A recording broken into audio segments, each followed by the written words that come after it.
श्री स्वामी समर्थ. होळीत नारळ का अर्पण करतात? काय आहे या मागचं मोठं कारण? आज आपण याची माहिती घेणार आहोत. होळीचा सण साजरा करताना अनेक प्रथा, परंपरा महाराष्ट्रातील विविध भागात पाळल्या जातात. यापैकीच एक म्हणजे होळीत नारळ टाकण्याची प्रथा.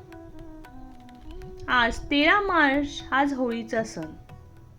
फाल्गुन पौर्णिमेच्या दिवशी हा सण साजरा केला जातो. हा सण भारतात मोठ्या उत्साहात आणि जल्लोषात साजरा केला जातो.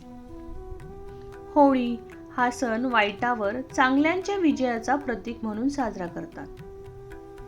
या दिवशी लोक एकमेकांमधील मतभेद विसरून एकत्र येतात. होळीच्या दिवशी होलिका दहन केले जातं, तर दुसऱ्या दिवशी धुलीवंदनाला रंगांची उधळण करून होळी खेळली जाते. त्याचप्रमाणे होळीचा सण साजरा करताना अनेक प्रथा, परंपरा महाराष्ट्रातील विविध भागात पाळल्या जातात. यापैकीच एक म्हणजे होळीत नारळ टाकण्याची प्रथा. खरं तर आपल्यापैकी अनेकांना या संदर्भात माहिती नाही. हीच माहिती आज आपण पाहणार आहोत.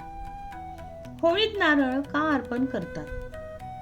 होळीत नारळ टाकण्याची परंपरा आहे, पण होळीत नारळ का आणि कशासाठी टाकला जातो हे अनेकांना माहीतच नसते.